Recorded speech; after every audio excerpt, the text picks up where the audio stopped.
अस्सलाम वालेकुम नाजरीन, न्यूज़ राउंड अप के साथ डॉक्टर हामिद ख़ान अल मशरिकी।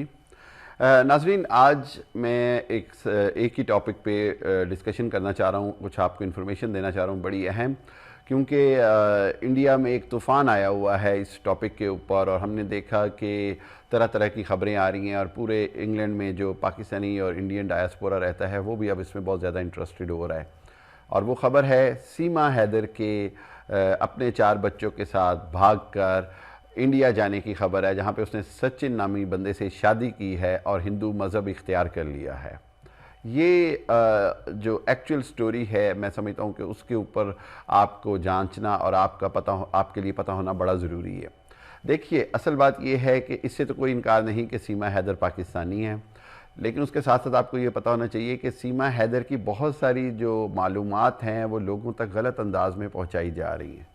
उसमें सबसे अहम बात यह है कि क्या सीमा हैदर जो हैं वो उनकी उम्र क्या 22-23 साल है, एक बड़ा अहम सवाल है। उनका शनाख्ती कार्ड देखा जाए तो उस पर सन पैदाइश जो है वो 2000 है, और अगर आप उनके 4 बच्चे देखें और जिस अंदाज बच्चों की एजेस देखें तो वो बहुत सारे सवालात खड़े करती है। दूसरी बात यह है कि जो ग़ुलाम हैदर जो उनके हस्बैंड हैं वो सऊदी अरब में नौकरी करते हैं। सीमा हैदर का और उनका जो बुनियादी तौर पे ताल्लुक़ है वो जैकबाबाद से है, कराची के एक फ़्लैट में किराए पे रह रहे। ये तो हकीकत है। बुनियादी सवालात खड़े होते हैं इसके अंदर भारत की किरदार की, कि वो भारत कैसे पहुंची।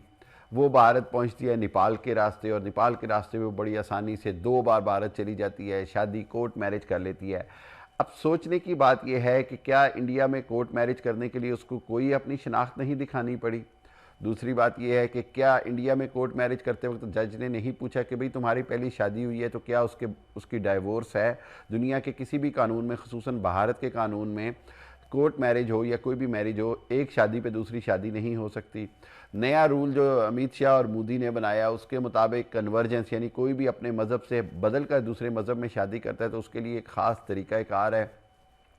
उसके अंदर गार्डियन पेरेंट की रजामंदी शामिल है। उसके अंदर आपका जो है वो एक मुकम्मल एक तरह से आपका इंटरव्यू लिया जाता है कि आपने किसी भी दबाव के बगैर वो मज़हब में तब्दीली की है।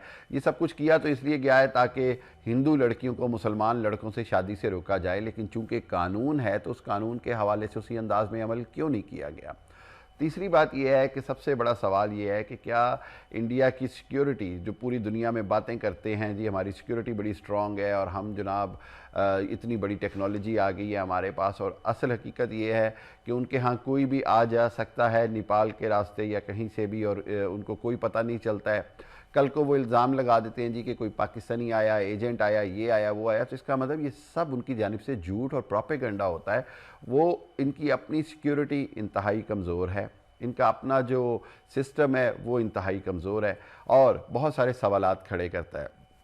मैं ये समझता हूँ कि अगर सीमा हैदर के केस का मुकम्मल जायज़ा लिया जाए तो बहुत सारे सवालात मज़ीद खड़े होते हैं।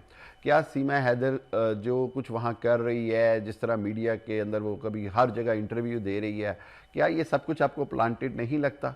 हर चीज़ जो उसके जुमले बोलने हैं, उसकी वीडियोस, कभी सचिन के जो कि ना मतलब छोटी सी निचली ज़ात का है और उसके बाद उसके पास ना कोई फाइनेंशियल एसेट्स हैं ना कुछ है, और उसके साथ वो प्यार मोहब्बत की बातें, और सारा कैमरा के आगे कुछ और पीछे कुछ और ड्रामाई सीन चला रहे हैं, कभी थप्पड़ मार रही है, कभी कुछ कर रही है।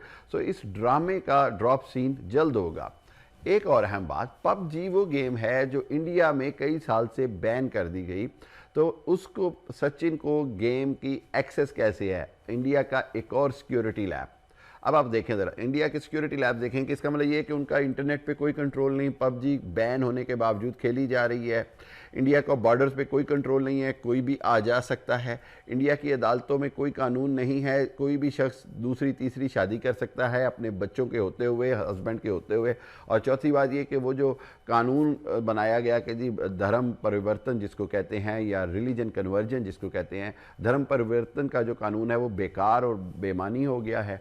इसका मकसद ये हुआ कि दरअसल इस सारी सीमा हैदर स्टोरी के अंदर बहुत सारे सवालात हैं जो ख़ुद इंडियन हुकूमत से, इंडियन पब्लिक को पूछने चाहिए, इंडिया की सिक्योरिटी के हवाले से, इंडिया के सिस्टम के हवाले से, और سب سے بڑی بات یہ ہے کہ یہ جو پورا ڈرامہ سٹیج کیا جا رہا ہے اس سے پاکستان کو تو بدنام نہیں کیا جا سکتا، البتہ خود میں سمجھتا ہوں کہ انڈیا کا جو سارا سسٹم ہے اس پہ سوالات کھڑے ہو گئے ہیں، سیکیورٹی کے حوالے سے، داخلی صورتحال کے حوالے سے، ریلیجن کے حوالے سے، اور سب سے بڑھ کر یہ کہ ان کا جو عدالتی نظام ہے اس کے حوالے سے جس انداز میں یہ کورٹ میرج کی گئی ہے۔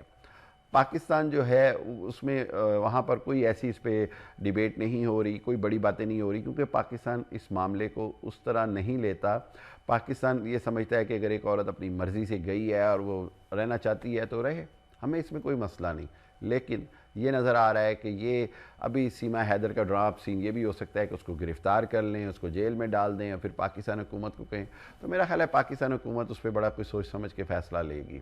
لیکن جس طرح انڈیا کا میڈیا ہائپ کریٹ کر رہا ہے اور جس طرح آئے روز اس پہ پروگرام ہوتے ہیں، میں یہ سمجھتا ہوں کہ اس میں اپنا بھی وقت ضائع کر رہے ہیں اور میڈیا کا بھی، اور بجائے یہ کہ خود امیت شاہ، اجیت دیول اور مودی سرکار سے پوچھا جائے کہ کیا جو دھرم پریورتن قانون ہے وہ صرف مسلمانوں کے لیے ہے؟ کیا مذہب تبدیل کروانے پر گرفتاریاں صرف مولانا گوتم جیسے انسانوں کی ہونی ہیں، یا پاکستان کے اوپر الزام لگانے کے لیے یہ سب کچھ کھیل گڑا جائے؟ اپنا خیال رکھیے گا، اللہ حافظ۔